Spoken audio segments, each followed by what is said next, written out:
Well, good evening and welcome to our first State of the Hill for this school year. As I think most of you know, my name is Zack Lehman. I'm the headmaster here at the Hill School. I'm coming to you live tonight from our brand new Shirley Quadrivium Center. We're up here on the second floor in the atrium space. And behind me in a few minutes, hopefully when the lights go on the quad, you'll be able to see the library and upper school and a bit of the academic center. We moved into this building just a few weeks ago, and to say that it's awesome is an understatement. It's an incredible space for us, and I'm pleased to be coming to you live tonight from here. We have many participants joining us from all over the country, perhaps all over the world tonight, and I'm excited to give you a little bit of a glimpse into the state of the Hill as it is right now this year, our 170th year at the Hill. So just to give you a little bit of an overview of tonight, I'm going to walk through a number of different elements. First, talk a little bit about our student body this year and the educational experience, certainly under COVID. I'm going to talk a little bit about our safeguarding, how we're keeping our community safe here at the Hill. We're very successful so far this year, and I want to share what I believe is the foundation for that success. And then most importantly, I'm going to walk you through the day in the life of 4 students and 1 faculty member under these unusual circumstances, since many of you cannot visit us right now to see what it's like. I'll then give you a bit of a tour of campus. I'll let you see a little bit more of this Quadrivium Center, as well as other ways we've modified campus and enhanced our campus, our physical plant for the COVID-19 experience. Give you a little bit of a look forward into the coming year and coming years. And then I'm hopeful that we'll have lots of time for questions. If you want to ask a question tonight, there's 2 ways to do it. You can post a question in the Q&A, which I'll be able to see in writing, or you can raise your hand and I'll answer your question. If you wouldn't mind holding raising the hand until we get to the Q&A, and I can actually allow you to speak, and we can even see your video if you're happy with your background where you are. So without further ado, let me tell you a little bit about where we are right now. We started the school year 6 weeks ago. We're just wrapping up our 6th week of in-person classes. We started 2 weeks early on August 24th. Our student body is 514 students. We have 436 students. About 80% of our students are here in person on campus. We have about 78 who are remote for various reasons, primarily students who are restricted for travel, visas, and some health issues, as well as a number of students who are remote primarily because of interscholastic athletics being canceled at this point of the year, and they want to continue with their student athlete experience. We have 6 students who are participating in a learning center that we helped to create in Shanghai and Beijing with the help of our trustee, Mac Zhang, class of 2009. And we have 17 students of those 78 who will be returning to campus in just the next week or 2. So that number is constantly going down as students start to return to campus and are more able to make it here. We've changed our schedule completely this year. Not only did we start 2 weeks early, but we've changed the daily schedule as well. We now are using a modified block schedule. We have 80-minute periods instead of the typical 45-minute periods. We have only 3 classes per day, and we have 18 class meetings per rotation. So students are either taking 3 classes, up to 3 classes, or 4 classes per rotation for an 18 meeting rotation, and then they go back to their previous group of 3 or 4. As I mentioned before, we finished 6 weeks of classes already. We were one of the very first private schools, public schools, boarding schools to open in the United States, and we're really proud of that fact. And that allowed us a lot of flexibility so that we can complete our entire 30 weeks of the calendar year, of the school year, while also staying remote for our entire campus during flu season in December, January, and February. This is a number we keep track of. 54 days to go until Thanksgiving recess. That has been our challenge, is can we get to Thanksgiving recess healthy, safely, and also successfully in other ways. So the biggest challenge this year is, of course, keeping our community healthy and safe, and we've taken a lot of safeguarding measures around campus. We have conducted 1,667 COVID-19 tests since early August. We are testing our employees, we're testing all of our students, and we're testing them at different frequencies. We're testing them right here on campus. We've recently received our own point of care testing devices and cartridges, and that's allowed us to get rapid testing for our students and our employees. Physical distancing is a big deal here on campus. We require a minimum of 6 feet of physical distancing, especially indoors, and 8 feet wherever we can. If students are outdoors and they're 8 feet apart in fixed seating, they can remove their masks and get a bit of a break. But otherwise, we're pretty much masked indoors and outdoors most of the time. Every student was required to bring 10 masks with them so that they can cycle through them and launder them every day. And as I mentioned before, we've recently received our own point of care testing device, an antigen device, and that we have 2,400 cartridges and we can order more. So we're able to test pretty much every member of our community either weekly or bi-weekly. For students who are symptomatic with COVID-19 symptoms, we do PCR testing. Unfortunately, that's still taking 3 to 5 days. So when a student is symptomatic, as they often are because they're teenagers, or an employee, they have to isolate for 3 to 5 days until those test results come back. And anyone who was in close contact with them, which there is always a few, like a roommate or something along those lines, or someone in their carpool if they're a day student, will have to also quarantine until those test results come back. So far, every time a student's been symptomatic and been tested, those test results have come back negative, but it is inconvenient for our students to have to be isolated or quarantined for that period of time. Fortunately, everything we're doing is on webcam in our classrooms, so students who are remote can participate. We've installed 360-degree web cameras in each classroom, so it feels much like you're in the classroom, and I'll talk a little bit more about that in a moment. So as I've said, we've been very successful. We've been able to maintain community health. For the most part, all of our students have been able to come to campus and stay on campus. And I think we can attribute that to really 8 things. First of all, we were planning very early, even as early as April, for our return to campus. There was a lot of unknowns, much uncertainty, but our senior leadership team, parents, alumni got involved and helped us with expertise and their time. And we were able to develop what I think was a very comprehensive and safe plan, but also pretty bold, where many schools were being a little bit more shy about returning early or returning at all. We were aggressive in that regard, but always keeping an eye on safety. We were also one of the very few schools to do our own research in terms of how to keep our students and employees safe. We hired 2 professors from Cornell to conduct a viral network analysis to determine how different safeguarding metrics could reduce the likely spread of COVID-19 should it arrive on campus. The most notable outcome of that was that we were able to pivot from our normal 7-period schedule to this 3-period block schedule that I talked about before. What that did was really limit the number of students that every student comes in close contact with on a daily basis, from about 60 students a day to roughly 30 students, 25 to 30 students a day in their 3 periods. We also changed the size of our classrooms, roughly speaking 10 to 11 students in each classroom at most. We've been very transparent with our parents, with our alumni, with our employees, and certainly with our students in terms of our planning. With every incremental change and every idea, we shared that. We had, much like this, webinars for our parents to come on and ask questions, for our employees, and we published our entire plan online with lots of FAQs. And that's been able to keep our entire community on track and well informed as we've made these decisions.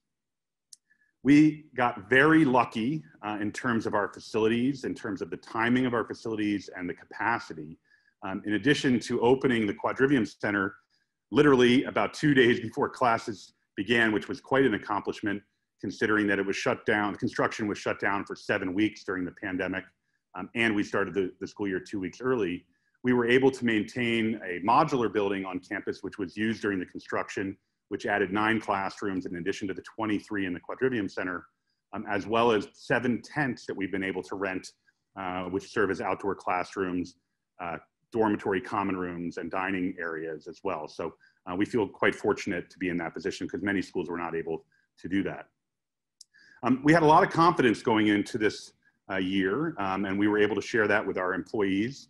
We had only one employee one faculty member who retired early due to COVID-19. The rest of our faculty members are here. We're really proud of their commitment to the school. They're teaching in the classroom, and they're committed to our students and their success. But we were also able to be agile, and we've continued to be agile as we learn more and more about COVID-19 and what it takes to run a residential school in the COVID-19 environment. As an example, which is shown here, is our new block schedule, which I mentioned before. We pivoted to that in early August, late July, and our teachers were able to totally tweak their curriculums and their pedagogy, and we're really fortunate on that front as well. I give a lot of credit to our students. We're asking our students to do a lot right now to keep our entire community safe, to keep themselves safe, keep their families safe, and certainly to keep our faculty safe. We are asking them to wear masks all the time, to be physically distant, to stick to their cohorts, what we call our shepherding groups. We're the Hill Rams, so shepherding terms. And I think the fact that Hill has always been a structured environment in terms of schedule and dress code and honor code and code of conduct has allowed our students to really transition quite seamlessly into these new expectations. And they're doing a fantastic job. I'm really very proud of them. We have, I think, the best health and wellness team in the business. Dr. Kirsten Spencer is our medical director who joined us last year. And she is an invaluable resource for us, providing minute-to-minute real-time advice, as well as in-depth research and experience, and guiding our entire wellness team. We also have committed quite a lot of resources to our counseling program. In addition to the physical health aspects of COVID-19, there are substantial mental health issues, and Lisa Rothling, our new director of counseling last year, has really amped up our program. We provide clinical counseling on campus with 5 counselors working with our students, dealing with the normal aspects of adolescence, as well as the added anxiety and isolated feelings that result from COVID-19. And last, but most certainly not least, is our faculty. As I mentioned before, they're all here, they're teaching in person. They've added at least 25% in terms of the number of courses, sections that they're teaching, about 30% in terms of the hours that they're teaching. Apparently, you lost me there for a minute. Coming right back to you. I'm not really sure where I lost you, so I'm going to go back a moment here and talk about, maybe I'm just going to end this notion of our early success in terms of our support for our faculty and how committed our faculty has been to our students and to our community. And we've tried to do the same in terms of supporting them with, for example, this is a picture of a faculty camp that we provided for faculty children during the 3 weeks while we were open early and their children's schools had not started. We've done a lot in this regard in terms of supporting our faculty to make sure that they're able to, in turn, serve our students. So with that, I want to take you through a day in the life of 4 of our students under this new normal, as well as one of our teachers.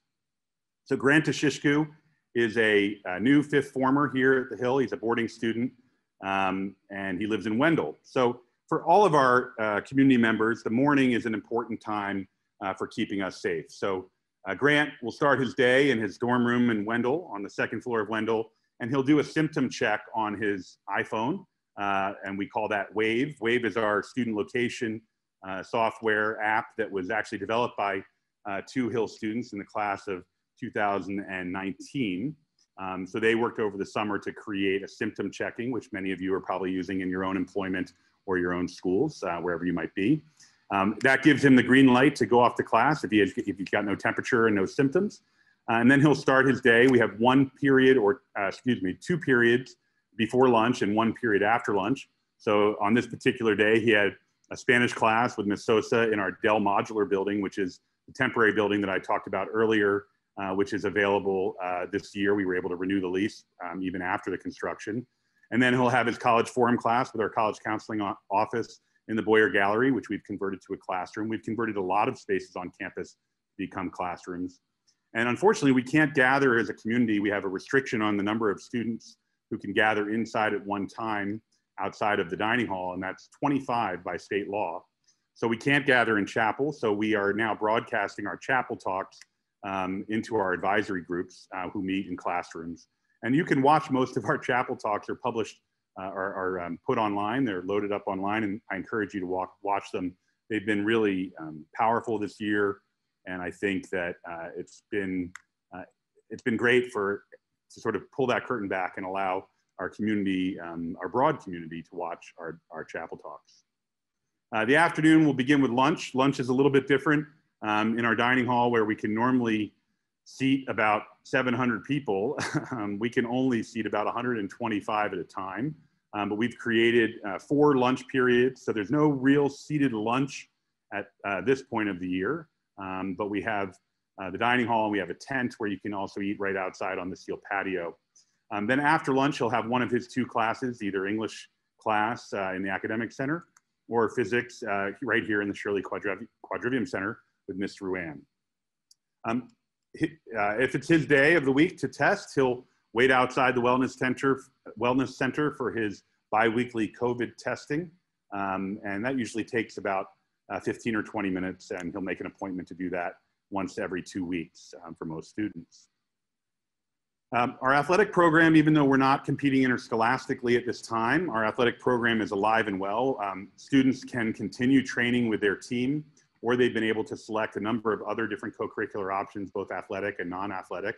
Grant is a track and field athlete in the spring, so he's spending his fall in our very impressive strength and conditioning program. And then he'll go with his strength and conditioning herd, which is another shepherding term, and have dinner on the class of 1967 patio tent. And then he'll be able to hang out in front of Wendell Hall on the patio there with his flock. And the flock is a group of 4 students, his roommate and another room in the dorm. So it's fairly complex, but as you can see, there's some normalcy to it. Students are still able to have a lot of fun. They're still able to build relationships. They're still able to learn and grow here at the school. Another example is Taylor Folk. Taylor is a returning student. She's a day student, also in the 5th form. She lives right here in Pottstown. So her day is a little bit different. We do have approximately 110 day students who are coming and going every day. And with that comes additional risk and additional responsibility. Taylor will do most of her health screening at home. So she'll check her temperature in the morning. She'll fill out the WAVE symptom check. She'll wear her contact tracing wristband, that gray wristband there. All of our students and employees are wearing those on campus. And those are Bluetooth beacons that allow us to determine whether people are within 6 feet for 15 minutes or more if they're close contacts, if someone were to test positive for COVID-19. So we're able to know where she is throughout the day. We don't track it like that, but if someone becomes positive, we're able to do a report on that. When she arrives at campus, she'll arrive at the CFTA parking lot. I think her parents drive her to school every day. She'll confirm her WAVE check, again with a member of the Hill security team, and then she'll do a thermal scan and facial recognition there at one of these kiosks, which will clear her to enter campus. So she sort of has a double check before she arrives on campus. It takes all of about 15 seconds. You can see another student there lined up right behind Taylor. Like Grant, she has her 2 classes in the morning, in this case, engineering in the Quadrivium Center, followed by AP US History with alumnus Mr. Dan McMains up in the boardroom above the dining hall. She'll have an advisory meeting. All of our students are meeting with their advisors 2 or 3 times a week. So she'll have her advisory meeting with Mrs. Richards in one of the common areas. And then she'll head over to the dining hall for lunch, and you can see a little bit of a glimpse of the dining hall. Some of you may have not been back to see the new dining hall in action. This is the pantry now, quite different, and even more different this year as we've designed it for physical distancing, a lot of individual sort of grab and go servings, and she'll have lunch with her advisory. We're really pretty much always eating with our advisories at lunchtime at this point. In the afternoon, she'll have her AP Calculus class. You can see her in the back there with her yellow blazer on in the Dell Modular Building. She'll follow that with cross-country practice. You can see our girls cross-country team warming up right there on the quad. They're not competing, but they're certainly staying together as a team and training quite rigorously. She'll spend the evening at home doing her homework at home. She may Zoom in and have an extra help session with one of our teachers or with one of her peers, and she'll get her homework done and she'll be ready to go for the next day. Our teachers are also quite busy on campus, and we're, again, very fortunate to have such a devoted group of faculty. Dr. Maureen Courtney is a new faculty member here at the Hill. She teaches in both the science department and the social sciences department, and she's also the head of Dell Dormitory Village. So Maureen and her husband, Jared's the dean of the Quadrivium Center. They have 3 young children, so their mornings are even more busy than most. They send their older children off to school. They get little Lloyd there off to local daycare. Then Maureen does her own health check and puts on her wristband and gets ready to go to school. The day is busy. She will be teaching usually 2 or 3 periods, sometimes 4 periods in a 2-day rotation. Here you can see her teaching chemistry. She's also teaching AP psychology, and she's checking her emails on the run and grabbing some coffee at our faculty coffee station. She'll also meet with her advisory. You can see an advisor is, one of her advisees is remote, appearing there on the screen. And that little white device there in front of the screen are OWL cameras I mentioned before, 360-degree cameras that allow our remote students to zoom in and feel like they're in the classroom a little bit more. She will also have some one-on-one time with an advisee. Here you see her outside of the memorial room, checking in with one of her advisees and just chatting about recent events. Her day doesn't end after classes end. She heads back to Dell Village and is meeting with some prefects. She then heads back to the dining hall, dinner for 5 for the Courtney family, and then she's off doing dorm duty in Dell Village and making sure our students are getting off to bed. Kirsten Dagg is another local day student. She's a class of 2022. She's a very high-level swimmer, and so she's decided to take the fall term and perhaps part of the winter term as a remote student, so she can continue to train with her high-level club swimming program, which we're not allowing for in-person students because of the risks of exposure in those kinds of congregate settings. So Kirsten is at home just a few miles away from campus. She has her own morning routine, which looks a lot like most kids in America, I guess. Brush her teeth, have some breakfast, and then she opens her computer and she's on Zoom for a good portion of the day. You can see she's zooming into her English class. She has her own view from home. There's a view from her classroom. She's zooming into her math class with Mr. Reed. She's in her advisory with Mr. McMains. You can see she has her own view as well as the classroom's view. So she's feeling really included in her advisory group as well as in her classes. Then she's off to train with her swim club in the afternoon or early evening, and she's able to continue that passion of hers and continue to perform while staying connected to the school. We think that Kirsten and students like that will be back sometime this fall, or some students are on campus and then they go remote for a few weeks at a time so that they can compete or train, and then they come back to school, hopefully in time for the next term or next rotation. She can also zoom in for evening extra help. Here she is with Miss Snyder getting some English extra help from her bedroom, and Miss Snyder is right there in upper school where she lives. She can also still spend time with her family. She has 2 twin sisters at home and still stay in touch with her Hill friends. Now, life is a little bit different for some of our remote students who are international and overseas. Jason Zhao is a a returning fourth former, lives in Shanghai. And so I want to give you a glimpse of what his day looks like, which is quite different from both our in-person students and our domestic day students. Jason has joined Onboard Plus, which is a learning center that we've established in partnership with 7 other boarding schools, mostly mid-Atlantic boarding schools in Shanghai and Beijing. So our students are able to go to those learning centers and do some of their remote work.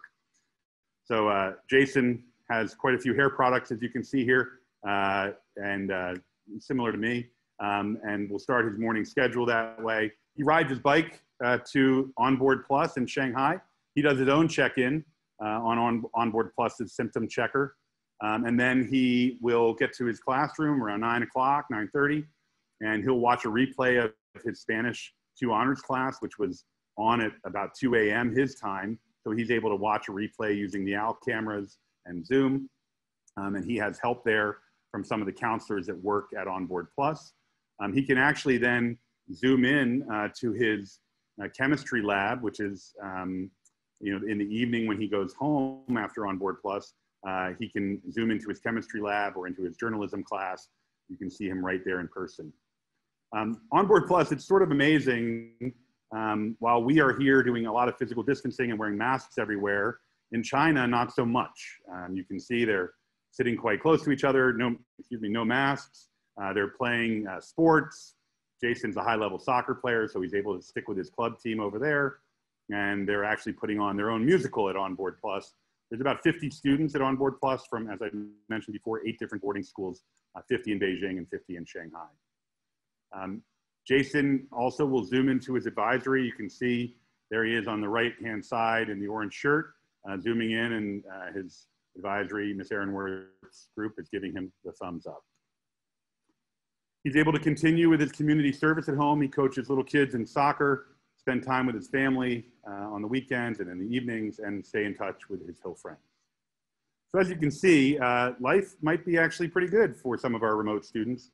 Of course, if you ask Jason, he'll tell you he can't wait to get back here once the travel ban on China is lifted.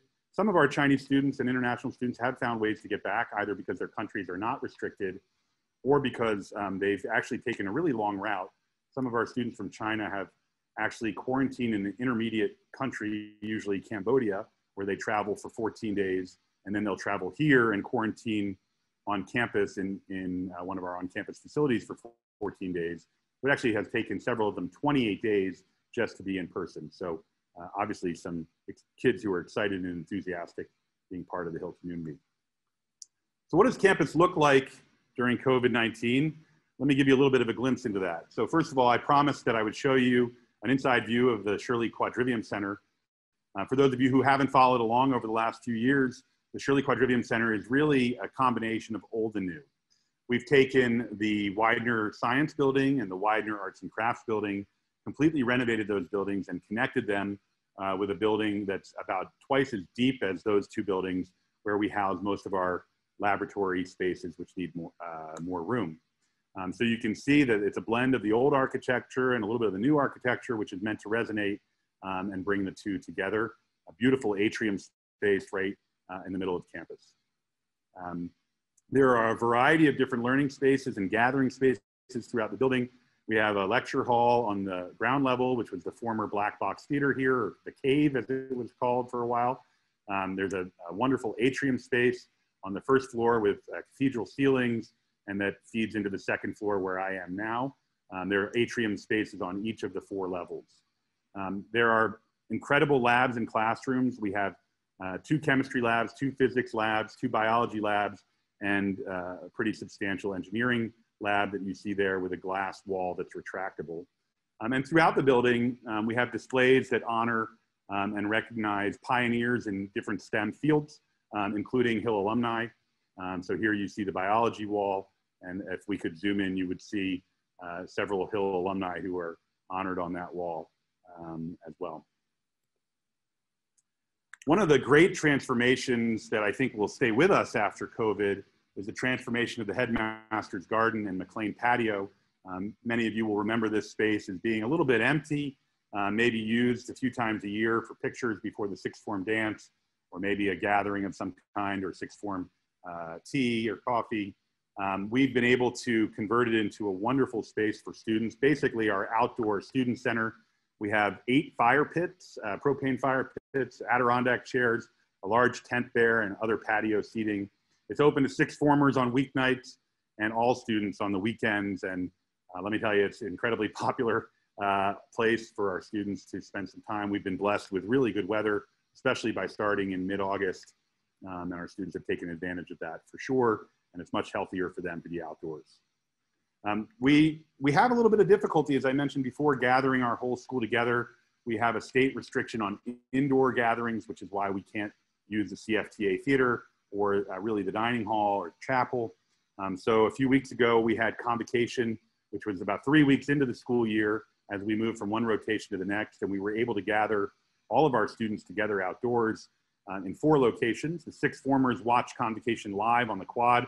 It was quite a production. You can see there with a huge drive-in movie screen that we brought in, and then it was rebroadcast or streamed live to 3 other locations for the other forms, and then also streamed live for parents and alumni to watch.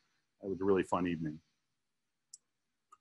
We have expanded our health and wellness facilities on campus to accommodate all the different aspects, both the physical health and mental health of our students. Our business office, which was in the lower level of upper school, has relocated for the year, and we've been able to push our counseling center to that end of upper school. There we have the bell. It's a interesting night here in the Quadrivium Center. We're losing Zoom, and we've got class bells and that sort of thing. Some of you will remember that bell, start of study hall. So in addition to the counseling center, we've been able to expand our wellness center. We added 11 beds in the wellness center in the event of isolation or quarantine. And we added a tent on the east end of upper school where we do our testing for, and it's also an expanded waiting area for our students. I mentioned the dining room. We've de-densified the dining room. You can see students sitting there 6 feet apart from each other. We've pushed 2 tables together so that they're 6 feet across from each other as well. A lot of grab and go options in the pantry, as well as manual plated service. And then you see the class of 1967 patio tent there, which is pretty similar to the indoor spacing of the Millhiser dining room. And we basically alternate seatings between those 2 spaces and clean them in between. It was a little bit complicated the first few days of school, but we tweaked the system and we eventually got it so that it's fairly smooth now. And students usually don't have to wait more than 5 or 10 minutes to get their meals, which is great.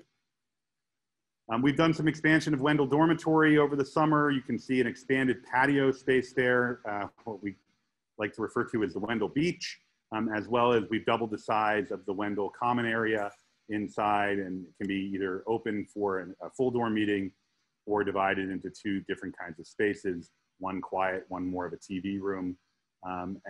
We've just opened our common rooms a couple weeks ago.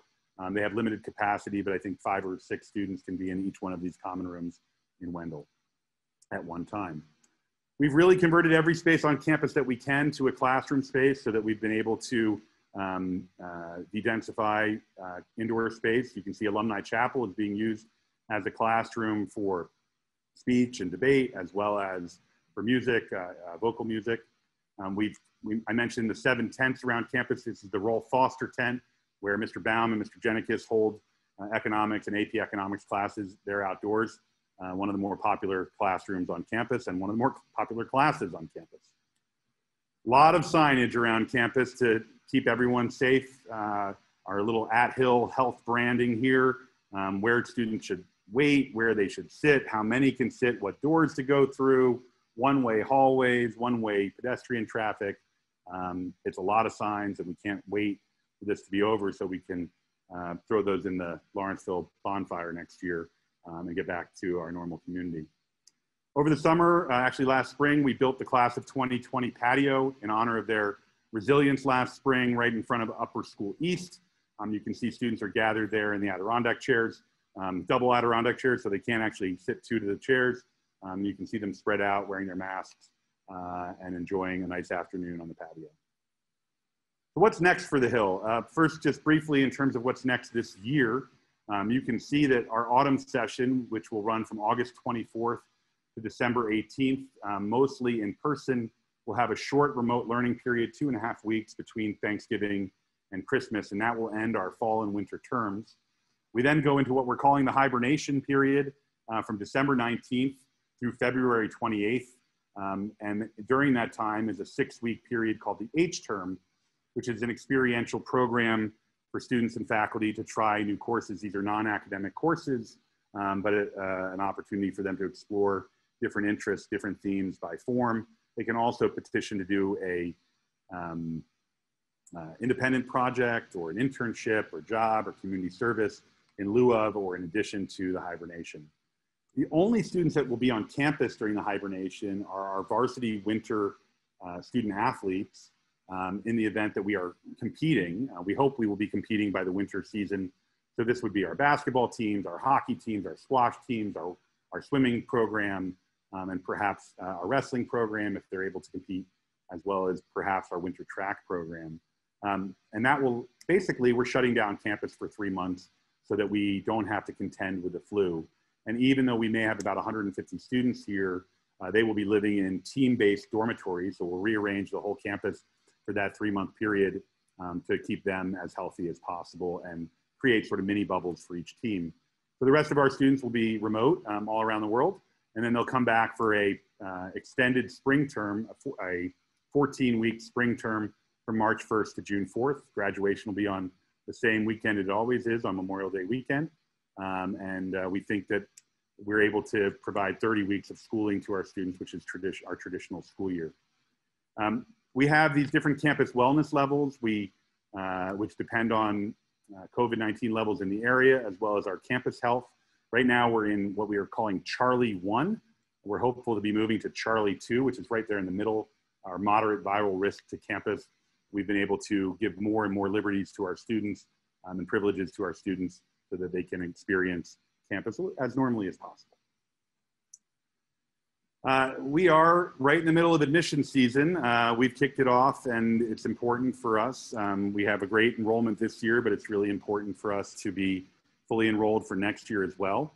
A little bit difficult given a variety of campus restrictions, but due to opening early, as well as the time when we're in that hibernation period, we are able to get students, prospective families and students to campus. And we've been giving in-person campus tours, about 10 a day, about 12 on the weekends, including interviews, outdoor interviews there.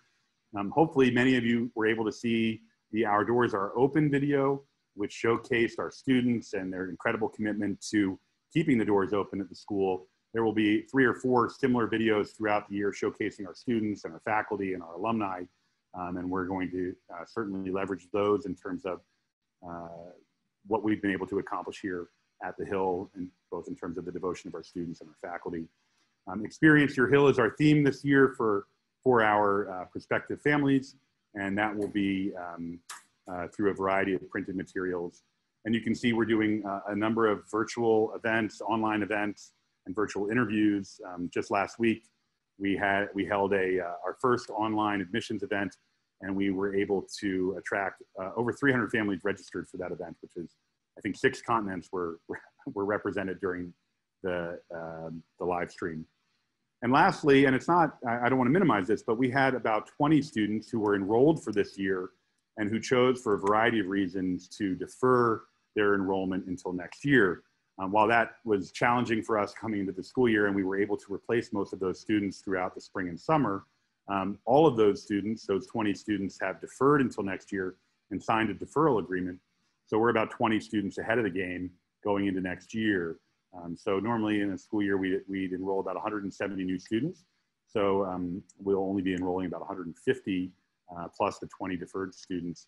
And I'm proud to say that so far in September and October, even booked for October, our interviews are ahead of pace of last year, which was a banner year for us as well.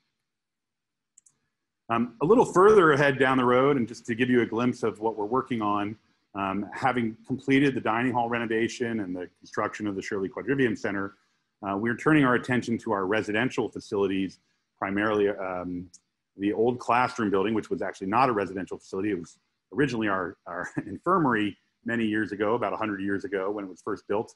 And then it became a classroom building for the classics department, as well as the history department. It has been mothballed for the last 5 or 6 years, but it's still standing there on the edge of the pitch. And we intend to tear that down. It's really not suitable for renovation. And we're building a new residence hall. You can see some renderings of that there. The new residence hall is actually a connected village of 4 houses, four boarding houses. And it'll house 48 students in 4 houses, as well as 6 faculty apartments, ranging from 1-bedroom apartments to 3-bedroom apartments. It'll be right there on the edge of the soccer pitch, right in the center of campus. It'll have a central common room for all 4 houses, as well as a learning resource center on the 2nd floor. So during the daytime, students who are accessing our learning resource program will be able to do that. And last but not least, of interest to our alumni, obviously, like many schools around the country, we are working on our diversity, equity, and inclusion initiatives on campus, especially after the challenging summer that many schools and institutions faced. And I'm really excited about the direction that we're headed as a school. We have formed committees and task forces at the board level, at the faculty and employee level, and at the student level. And those committees have been very active since early June and are continuing to plan and to create initiatives and activities on campus and conversation. Our Alumni Association has been hard at work at adding a Black alumni affiliate group. I believe that's well underway, and leadership has been identified, and they're getting started with different initiatives. Our entire community read The Other Wes Moore, written by Wes Moore, and Wes Moore will be visiting campus on October 6th, just next week. And Wes, that will be live streamed, and alumni can sign up for that if they'd like as well. He'll be broadcasting from the soccer pitch to a limited number of students, but the rest of our students and employees and alumni can watch online. Last but certainly not least, we have begun a national search for a Director of Diversity, Equity, and Inclusion. That we do have a interim Director of Diversity, Equity, and Inclusion, Reverend Christy Adams, on campus. And that search is being led by our board task force for diversity, equity, and inclusion, and especially our associate headmaster, our new associate headmaster, Dr. Sylvia Rodriguez Vargas. So with that, I want to turn it to questions and answers. I appreciate your patience with some of the technical glitches, but hopefully you were able to get a gist of what life is like here on campus during this very unusual time, but also hopefully you're as proud as I am of the accomplishments of our faculty and our students and our alumni. So I will, I'm going to stop my screen share here. And if we have some questions, if you'd like to either raise your hand, we can allow you to ask questions, or if you'd like to put something in the Q&A box, we can do that as well. So we always need a brave first question. I'll be patient.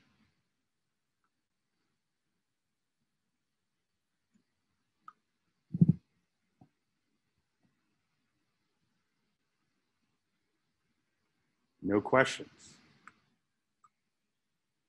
That means either I've bored you to tears or I've told you everything you need to know about the school and you're content, but I'll give it another minute here. No one has a question at all?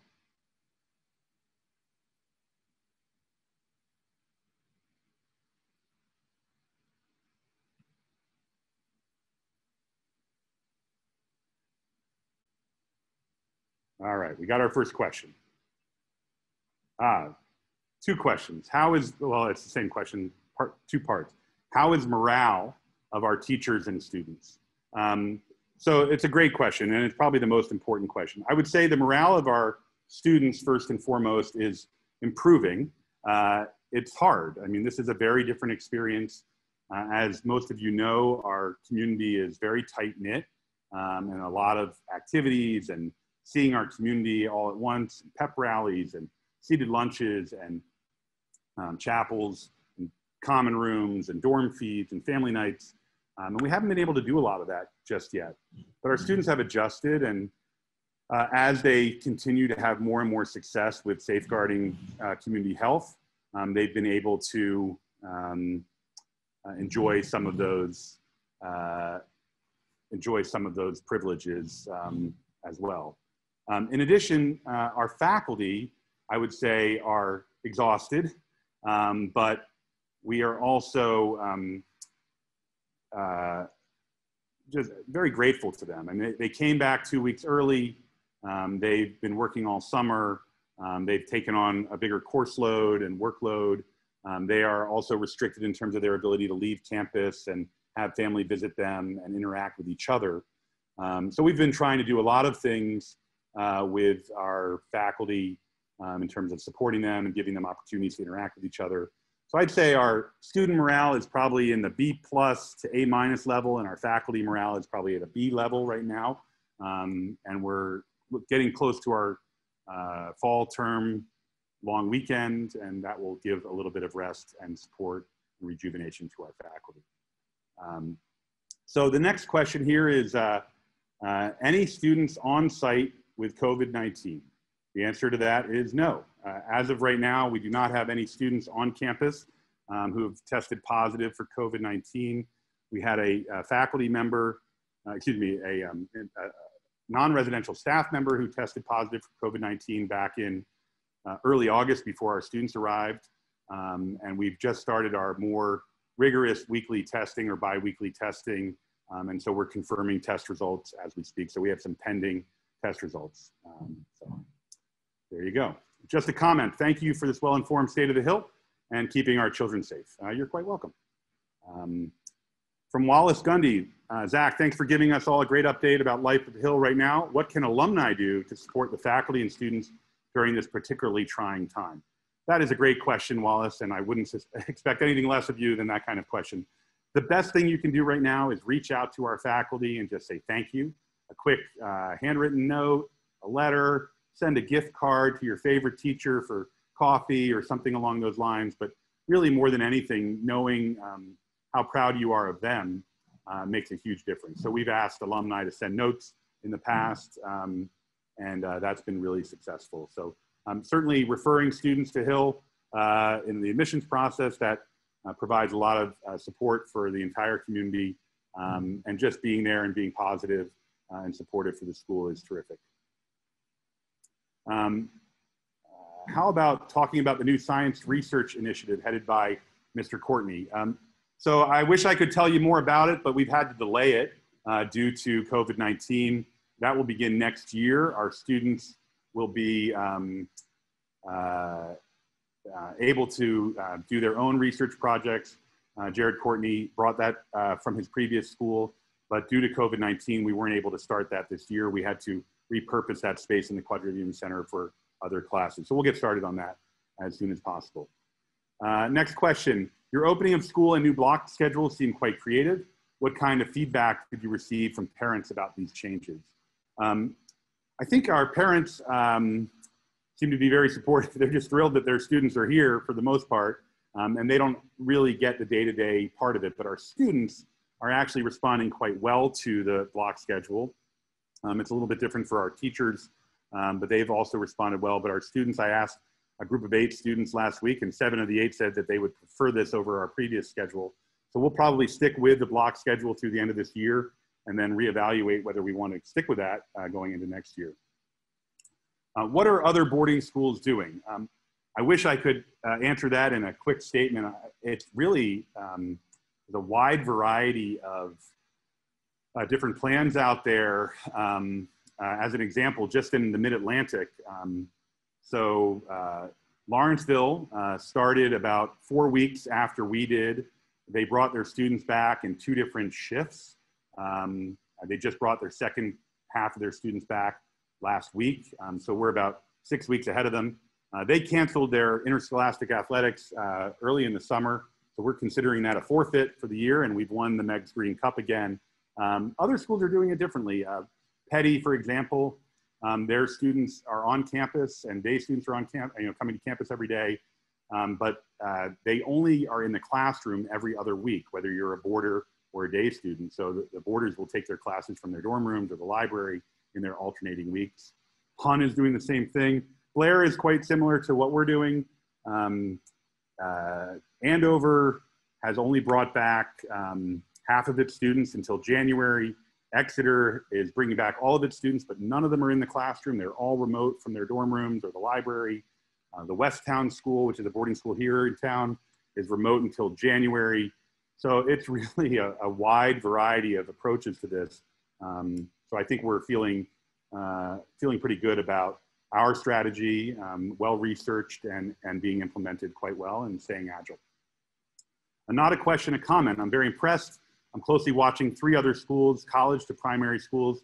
You're doing an amazing job. Well done. Peter Pearson, class of 69. Thanks, Peter. How has Pottstown held up as a town economically, and any protests? There haven't been any recent protests. There were some peaceful marches in the summer, which many of our faculty and I participated in back in June. It's been otherwise pretty peaceful in Pottstown. Economically, the town is holding up pretty well, I would say. We were definitely on the rise before COVID hit.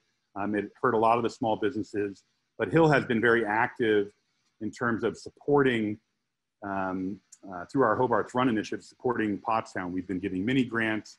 We were able to provide $50,000 to the local school system to buy laptops for their students so that they could participate remotely. Pottstown schools are remote through January at least. And so that was a huge help to the local students. Our Hobart's Run initiative continues to meet with town leaders. We're doing some physical plant initiatives around Pottstown, some sidewalk projects, some lighting projects. So we're still very active there. And I think that housing prices continue to go up in Pottstown, and we're keeping a close eye on crime in Pottstown. So we're being good neighbors. We're supportive of our community, and I think Pottstown is going to come out of this stronger. I'm sure there are additional costs associated with COVID. Are we drawing from the endowment? That's a great question. Thank you, Will. We've been able to come pretty close to balancing our budget for the year. We're anticipating right now a deficit of about $1 million, deficit spending of about $1 million on the year on a roughly $31 million budget. So we're feeling pretty good about that. We haven't decided yet where we're going to take that from at the end of the year, whether it's coming out of the endowment, of our unrestricted endowment, or out of our property reserve fund. We're hoping to outperform our budget, both in terms of revenues from fundraising and from admissions, and to hopefully underspend on some of our expenses. But it has been an expensive endeavor. We estimate that we're spending somewhere in the $1 to $1.5 million in increased costs due to COVID. And we probably lost a similar amount of revenues in terms of COVID, both in terms of some enrollment dollars, as well as not having summer programs and the like. No questions, but want to thank you in the Hill School. Thank the Hill School teachers and faculty for the hard work and dedication that has gone into designing the school year. I'm glad to see the Hill evolving and adapting in a way that allows the school to carry on with traditions, provide students the best education and experience possible, and most importantly, keeping everyone healthy and safe. Thanks, Molly Hubbard, class of '04. You're quite welcome. Christine Ding has to say, super important matter. How will you handle the annual Halloween dinner? Well, Halloween falls on a Saturday. We happen to have Saturday class that day. That's one of the things I didn't mention. We've brought back Saturday classes. I know some of the alumni will be disappointed.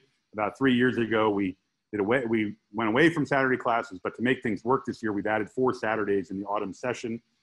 So we were just talking about that today. I think we'll go to classes dressed in our costumes and hopefully have a big Halloween fest that night. We're really working to make weekend activities super fun around campus. And since our students really aren't allowed to leave on the weekend, or not allowed to leave on the weekends, we're bringing a lot of activities to them. Right now, it's the Mid-Autumn Festival for most Asian countries. So this weekend, we're having some festival dinners and lanterns on the Dell and some other arts and crafts activities. But there's food trucks coming, and Headmaster's Garden's open, and we've got bikes all around campus, and that should be a pretty good experience. So I haven't decided what I'm going dressed as to the Halloween event, but I'm sure I'll come up with a creative costume this year. Do you see the new Abbott Labs quick COVID test helping the athletic programs get started? Thank you for that question, Leon. Basically, as some of you may know, Abbott Labs has developed a $5 15-minute COVID antigen test. Right now, we're paying $32.50 for a 15-minute, same time frame COVID test. Right now, the Abbott tests are not available, and we don't think they'll be available probably until perhaps November or December. But I think in general, testing allows us to be more and more, have more and more privileges and more opportunities for our students, including athletics. We are just about to get started with close contact athletics here. Probably next week, we'll be allowing some more interaction between our students. As of right now, it's been all physically distant, so a lot of footwork and conditioning and strength work. So we're hopeful that we'll be able to do that. But I do think that if the Abbott lab test became readily available and we could test all of our community for $5 each, that could be done almost daily. It would certainly help us. We'll just have to wait and see. So my understanding, there's a bit of a sound delay, so I'm going to end the evening. I really appreciate we've been able to get to all of your questions and do that in under an hour. If you have any other questions, please don't hesitate to reach out to us. Send me an email, zlehman@thehill.org. As I said before, all of the faculty here and staff would love to hear from alumni, and we're just thrilled that you could join us tonight. We'll be doing more of this throughout the year. Keep in mind that, what was it, 53 days left, 54 days left. So keep an eye on the calendar and keep in touch with all of us on campus. Thanks for joining us, and as always, go Hill.